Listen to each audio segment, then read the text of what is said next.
UP के सोनभद्र सीधे आपको लिए चलते हैं, जहां सोनभद्र जिले में एल्यूमिनियम सिलिकेट अयस्क का बड़ा भंडार मिला है। ये बड़ी जानकारी आप तक पहुंचा रहे हैं। भारतीय खान ब्यूरो की रिपोर्ट 2024 के अनुसार उत्तर प्रदेश और झारखंड की सीमा पर एंडालुसाइट के 6 नए ब्लॉक चिन्हित किए गए हैं।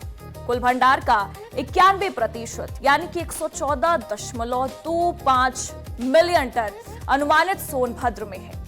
देश का सबसे बड़ा एंडालुसाइट का भंडार होने का भी अनुमान है।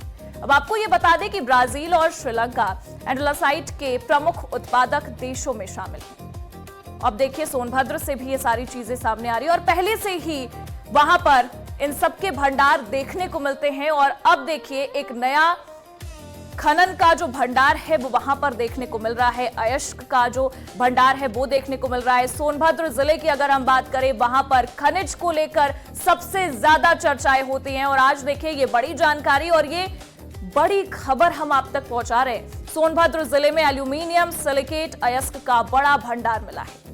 भारतीय खान ब्यूरो की रिपोर्ट 2024 के अनुसार उत्तर प्रदेश और झारखंड की सीमा पर एंडालुसाइट के 6 नए ब्लॉक चिन्हित किए गए हैं। आपको यह भी बता दें कि कुल भंडार का 91% यानी कि 114.25 मिलियन टन अनुमानित सोनभद्र में है। तो ये एक बड़ी उपलब्धि है और एक बड़ी चीज है। देखिए, खनिज भंडार की प्रमुख विशेषताएं क्या हैं, ये भी हम आप तक पहुंचाएंगे, क्योंकि खनिज को लेकर सोनभद्र अक्सर चर्चा में रहता है। भंडार उत्तर प्रदेश और झारखंड की सीमा पर स्थित है। भंडार में क्या खास है ये बता रहे हैं। जहां इसके 6 नए ब्लॉक चिन्हित किए गए हैं, ये आपको हम जानकारी दे रहे हैं। जहां पर इसके 6 नए ब्लॉक चिन्हित किए गए हैं। सर्वेक्षण क्षेत्र जीएसआई ने 4 चरणों में सर्वे किया है इस दौरान, जहां से ये सारी चीजें सामने आई हैं। वैज्ञानिकों ने अयस्क की गुणवत्ता को 26% तक ग्रेड तक आंका है। रेणुकूट की अगर हम बात करें, क्षेत्र की 180 करोड़ वर्ष पुरानी चट्टानों से लेकर दुद्धी की पहाड़ियों तक एंडालुसाइट की परतें पाई गई हैं इस दौरान। रेणुकूट से लेकर दुद्धी तक का हम जिक्र कर रहे हैं। रेणुकूट क्षेत्र की अगर हम बात करें, वहां से लेकर दुद्धी की पहाड़ियों तक का जिक्र है। वहां तक एंडालुसाइट की जो चीजें हैं वहां पाई गई हैं। और खनिज भंडार की प्रमुख विशेषताओं में से ये सबसे ज्यादा इंपॉर्टेंट है। देखिए, आपको ये बता दें, भौगोलिक विस्तार और चट्टानों की प्राचीनता आखिरकार क्या है, ये भी आप तक पहुंचाना बहुत जरूरी है खनिज को लेकर। देखिए, बीएचयू और लखनऊ विश्वविद्यालय के भू वैज्ञानिकों के अनुसार ये जानकारी आप तक पहुंचा रहे हैं। उनके अनुसार किस तरीके से चीजें कही गई हैं। खनिज क्षेत्र में लगभग 20 किलोमीटर लंबे दायरे में फैला हुआ है। भौगोलिक विस्तार और चट्टानों की प्राचीनता का है यहां पर हम जिक्र कर रहे हैं। रेणुकूट से शुरू होकर दुद्धी के उत्तरी पहाड़ों तक ये जाती है। चट्टानों की प्राचीनता या फिर भौगोलिक विस्तार के बारे में अगर हम बात करें, जिन चट्टानों में ये पाया गया वे प्रागैतिहासिक काल की हैं। जिन चट्टानों में ये पाया गया है 180 करोड़ वर्ष पुरानी चट्टानें ये बताई जा रही है, यानी कि जिन चट्टानों में पाया गया है वो 180 करोड़ वर्ष पुरानी है। इतने लंबे समय की ये पुरानी है और जो पाई गई हैं इसी वजह से चर्चा में है। देखिए, ये सामान्य एल्यूमिनियम से अलग क्यों है। अब आपके मन में ये भी एक चीजें उठ रही होंगी कि आखिरकार ये सामान्य एल्यूमिनियम से अलग क्यों कहा जा रहा है। एंडालुसाइट सामान्य एल्यूमिनियम अयस्क से बेहद अलग है। क्यों है, आइए आपको समझा देते हैं। देखिए, बिना पिघले अत्यधिक उच्च तापमान जो है ये सहन कर सकता है। बिना पिघले अत्यधिक उच्च तापमान को ये सहन कर सकता है, इसीलिए भी अलग है ये। एंडालुसाइट सामान्य एल्यूमिनियम अयस्क से अलग है क्योंकि ये बिना पिघले उच्चतम जो तापमान है उसे सह सकता है। अधिक जो तापमान है उसे सह सकता है और पिघलता नहीं है। लेकिन जो सामान्य एल्यूमिनियम होते हैं वो पिघलने लगते हैं ये भी, और इसी वजह से ये उनसे अलग है। अब हम बात करेंगे कि आखिरकार एंडालुसाइट एल्यूमिनियम का उपयोग क्यों है, कहां किया जाता है, इसका उपयोग क्यों महत्वपूर्ण है, ये भी जानना आपके लिए जरूरी है। देखिए, लोहे और स्टील की बड़ी भट्टियों की अंदरूनी परत बनाने के लिए एंडालुसाइट एल्यूमिनियम का उपयोग किया जाता है। और कांच पिघलाने वाले टैंकों और एनेमल स्टोव में भी एंडालुसाइट एल्यूमिनियम का उपयोग किया जाता है। तो वहीं आपको यह बता दें, स्पार्क प्लग के लिए उच्च गुणवत्ता वाले पोर्सिलेन के निर्माण में भी एंडालुसाइट एल्यूमिनियम का उपयोग किया जाता है। क्रिस्टल जैसी शुद्ध परतों को अर्ध कीमती रत्नों की तरह तराशा जाता है इसी से। ये जानकारी भी हमने आपको दी। लोहे और स्टील की बड़ी भट्टियों की अंदरूनी परत बनाने के लिए इसका उपयोग किया जाता है। सबसे पहले आप ये जान लीजिए, कांच पिघलाने और टैंकों और एनेमल स्टोव में एंडोलासाइट एल्यूमिनियम का उपयोग होता है, इसके लिए भी इसका उपयोग किया जाता है, वहां भी इसका उपयोग है। स्पार्क प्लग के लिए उच्च गुणवत्ता वाले पोर्सिलेन के निर्माण में भी एंडोलासाइट एल्यूमिनियम का उपयोग किया जाता है। तो इन सब चीजों में इसकी उपयोगिता है, यहां पर इसका यूज किया जाता है।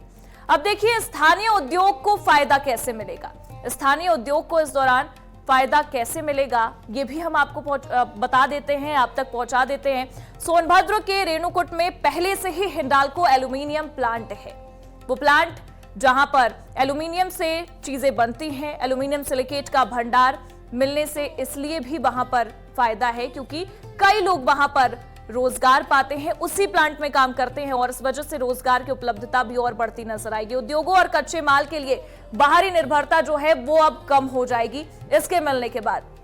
औद्योगिक अर्थव्यवस्था विशेषकर पूर्वांचल को भी इस दौरान मजबूती मिलेगी, अर्थव्यवस्था को भी इस दौरान मजबूती मिलती नजर आएगी। तो ये सारी चीजें हैं, ये फायदा है जो अब इसके मिलने के बाद नजर आएगा। खनन की चुनौतियां और भूवैज्ञानिक चेतावनी क्या है ये भी आप तक पहुंचा देते हैं। ये भी जानना बहुत जरूरी है कि आखिरकार इससे क्या चीजें देखने को मिलेंगी भविष्य में। जब भी ड्रिलिंग या ब्लास्टिंग होगी, ये खनन की चुनौतियां आपको बता रहे हैं, तो पर्यावरण के कड़े मानकों का पालन करना होगा। इस दौरान आसपास के वन क्षेत्रों को कोई भूवैज्ञानिक खतरा ना हो। विशेषज्ञों ने रेणुकूट में सक्रिय भूवैज्ञानिक प्लॉट्स की भी जानकारी दी है। भविष्य में जब भी ड्रिलिंग की बात होगी वहां पर ये चीजें सामने आती नजर आएंगी। अब देखिए मुख्य भंडार वाले विशिष्ट क्षेत्र कौन से हैं वो भी आप तक पहुंचा देते हैं कि मुख्य भंडार वाले विशिष्ट क्षेत्र आखिरकार कौन से हैं जहां पर ये सारी चीजें देखने को मिलती हैं। देखिए सलेडी हरबरिया क्षेत्र इसका जिक्र है जहां पर मुख्य भंडार होता है। मुख्य भंडार वाले विशिष्ट क्षेत्र का हम जिक्र कर रहे हैं यहाँ पर। ये सोनभद्र का सबसे मुख्य खनिज क्षेत्र है जिसका हमने जिक्र किया। ये सोनभद्र का सबसे मुख्य खनिज क्षेत्र आता है जहां एंडोलासाइट की सबसे घनी परतें पाई गई हैं। यही वो जगह है जहां पर इसकी सबसे घनी परतें पाई गई हैं और आज हम जिक्र कर रहे हैं, आप तक पहुंचा रहे हैं जानकारी। शेष 9% भंडार इसी पट्टी से लगे झारखंड के गढ़वा में भी मिला है। तो 9% भंडार जो है इसी पट्टी से लगे झारखंड के गढ़वा में भी मिला है। सोनभद्र का भी हमने जिक्र किया, लेकिन झारखंड के गढ़वा में भी ये चीजें मिली हैं। अब देखिए देश की आयात पर निर्भरता खत्म होगी कैसे, ये भी आप तक पहुंचा देते हैं कि किस तरीके से ये चीजें देखने को मिलेगी। भारत एंडोलासाइट का बड़ा हिस्सा दक्षिण अफ्रीका, चीन और पेरू से आयात करता है। सोनभद्र में 114.25 मिलियन टन भंडार मिला है, जो हमने आप तक जानकारी पूरी शुरुआत से पहुंचाई। टन भंडार मिलने से भारत भविष्य में निर्यातक भी बन सकता है। मतलब इतने बड़े तादाद में ये जो भंडार मिला है तो भारत भविष्य में निर्यातक भी बन सकता है।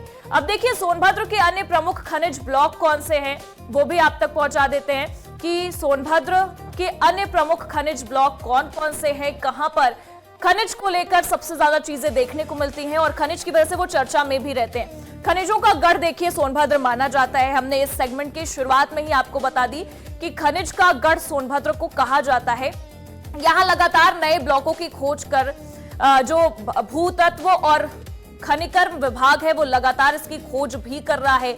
बरहरी बी और शोभना चौकरिया जैसे बड़े खनिज ब्लॉकों की ई नीलामी भी हुई है। इस दौरान कुर्छा क्षेत्र में ग्लूकोराइट नामक क्रिटिकल मिनरल का ब्लॉक भी चिन्हित किया गया है। ये जानकारी आप तक हम पहुंचा रहे हैं। ये मुख्य जगहें हैं जहां पर चीजें देखने को मिली हैं जो कृषि और पोटाश आधारित उर्वरकों की महत्वपूर्ण उसके लिए वहां पर पाया जाता है। खनिजों का गढ़ है सोनभद्र, हमने शुरुआती दौर में ही आपको बता दिया। और अब देखिए एंडोलासाइट जब वहां मिला है इस वजह से एक बार फिर वो काफी ज्यादा चर्चा में आता नजर आ रहा है। और सबसे बड़ी बात यह है कि शुरुआत में ही खनिज को लेकर सोनभद्र का नाम सबसे पहले आता है और आज आप देखिए ये सारी चीजें वहां पर पाई गई हैं और ना केवल सोनभद्र का हम जिक्र कर रहे हैं बल्कि गढ़वा में भी चीजें देखने को मिल रही हैं। वहां पर भी उसकी परतें पाई गई हैं, वहां पर भी वो सारी चीजें पाई गई हैं। तो एक नई चीजें देखने को मिल रही हैं यहां पर और इस वजह से उत्तर प्रदेश एक बार फिर चर्चा में है। उत्तर प्रदेश का सोनभद्र जिला एक बार फिर चर्चा में है और खनिज को लेकर एक बार फिर सोनभद्र की महत्वता समझ में आ रही है लोगों को कि आखिरकार इससे जो ये मिला है इससे क्या फायदा आने वाले समय में भारत को होगा, किस तरीके से चीजें देखने को मिलेगी। क्योंकि उत्तर प्रदेश में लगातार जब खनिज का जिक्र होता है तो सोनभद्र जिले को लेकर भी बहुत सारी चीजें देखने को मिलती है। या अगर हम झारखंड की बात करें वहां पर भी खनिज की बहुत सारी चीजें मिलती नजर आती हैं। गढ़वा में भी इसकी परतें पाई गई हैं, सोनभद्र के रेणुकूट में भी इसकी परतें पाई गई हैं। तो कई जगहों पर अब ये चीज मिलने की वजह से भारत निर्यातक के रूप में भी आगे आने वाले समय में उभर सकता है।